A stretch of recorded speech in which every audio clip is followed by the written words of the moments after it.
Hello everyone! Welcome ulit dito sa aking channel. And today's vlog, isang napakabagong loan app na naman. Itong i-share ko sa inyo. At ayon sa loan app na ito mga beshies, pwede daw tayong makahiram hanggang 90,000 pesos.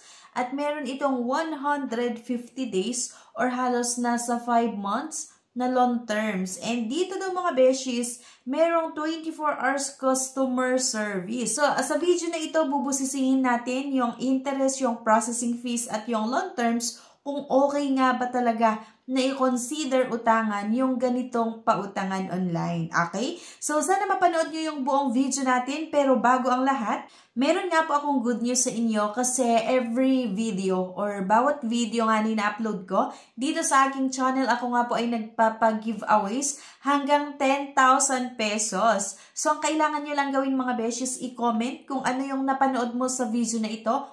At ako nga po ay mamimili ng mga commenter natin na ating mabibigyan sa ating pag-giveaways nga via YouTube comment picker mga beshies. At i-post ko mga beshies yung winner sa aking Facebook page. Yan na Insta review pa rin. Okay?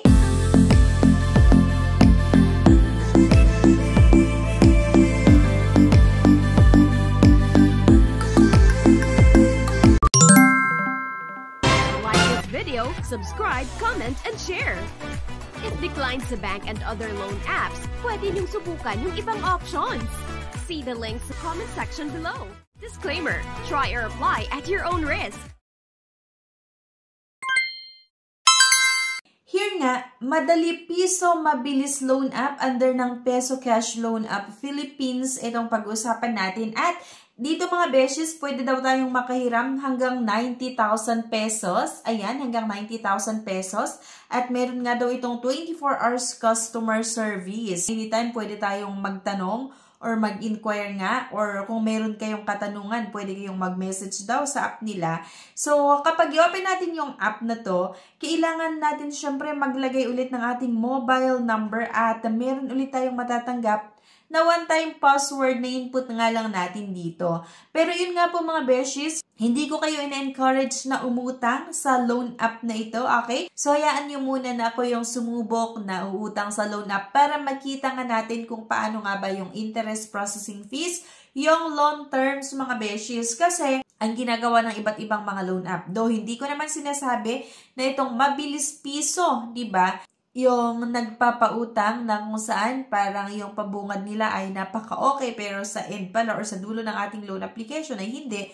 Kaya nga po, ayun yung ginagawa. Bawat new app na lumalabas nga sa Google Play Store at sa App Store ay ginagawa natin agad-agad ng aking honest review nga para mabigyan nga kayo ng babala or sa mga nagbabalak na utangan, magkaroon kayo or mabigyan kayo ng babala na ganito pala yung possible na may experience nyo. So dito mga beshes, kailangan nating makapag-upload ng isang valid government ID.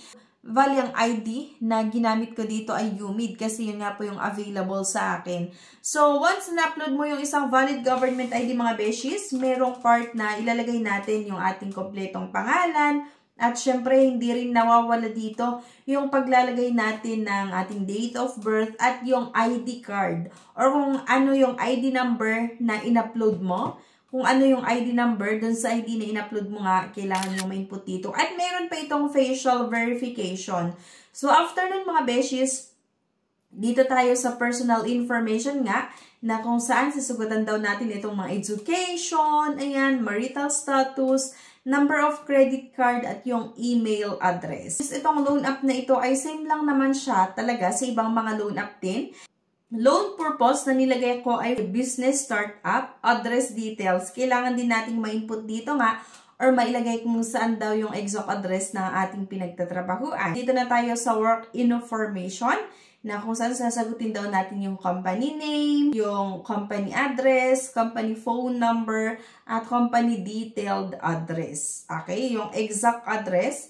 Yung monthly salary, kailangan daw din natin masagot yon. Okay? So, ilalagay mo kung magkano ba yung kinikita mo sa isang buwan. And then, address details. Ayan nga. So, itong loan app na ito mga beshies ay napaka-bago nga. Bagong-bago. And by the way pala, dinownload ko ito sa App Store.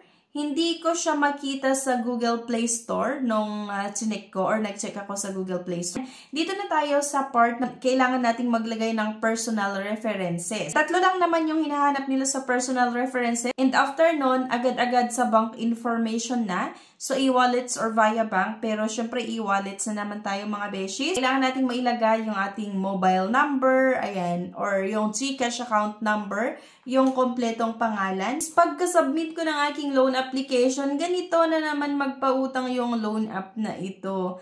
Akalain mo 2,000 lang pala yung pwede kong mahiram na taliwas doon sa pambungad ng loan app na ito na pwedeng makahiram nga ng 90,000 pesos, diba? Pero sa dulo pala ng aking loan application, hindi pala 90,000 pesos yung pwede kong mautang, kundi 2,000 pesos lang mga beshies. Itong loan app na ito yung mamimili kung magkano yung amount na i-approve nila. O kung 2,000 pesos, diba, sobrang napakababa. At ang worst pa dito mga beshies, 2,000 pesos nga lang yung naaprubahan.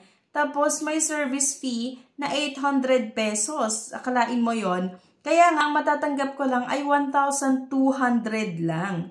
At diba, dito mga beshies or ang nakalagay sa loan app na ito or ang pangalan ng loan app na ito ay Madali Piso Mabilis Loan App.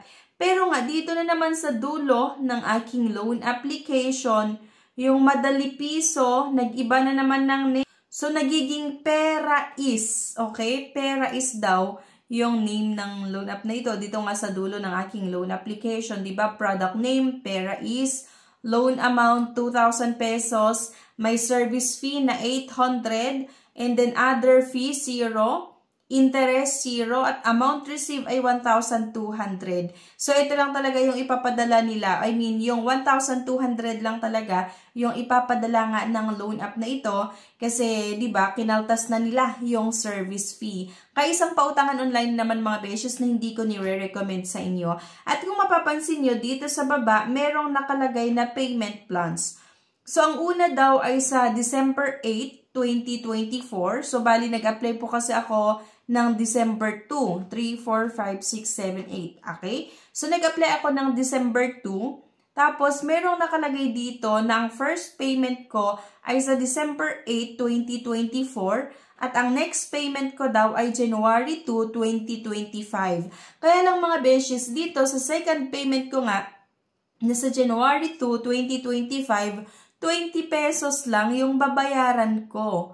Pero kung pag-isipan natin ng mabuti, dito pa lang sa first payment ko sa December 8, 2024 ay halos bayad na talaga tayo or bayad na ako sa aking utang nga, which is yung 1,980 kasi diba, ang matatanggap doon sa 2,000 ay 1,200 lang kasi nga may kinaltas na 800 pesos.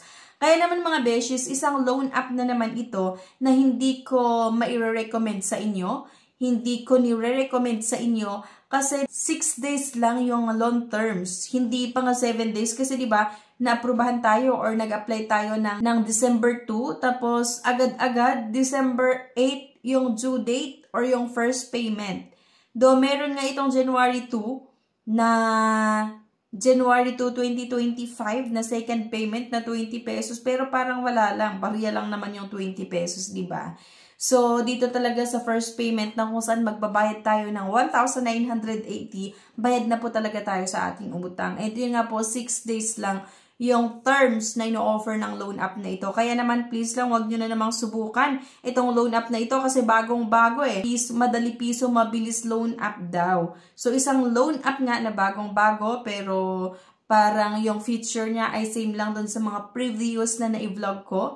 Halos pare-pareho lang na 2,000 yung naaprubahan sa first loan. Okay? So, isang loan app hindi ko nire-recommend sa inyo. Pero syempre, option nyo pa rin yan kung uutang pa rin kayo dito. Pagkatapos nyo na napanood yung buong video natin, pagkatapos nyo na malaman yung interest, yung mga fees, yung terms or loan terms na ino-offer ng loan app na ito. Okay? So, sa akin nga, hindi siya maganda utangan at hindi ko nga nire-recommend. So, anyway guys, thank you for watching. Please don't forget to click the subscribe button. Sana i-like nyo din po yung video at huwag nyo kalimutan na i-share. Thank you guys at see you sa aking next vlog. Bye-bye!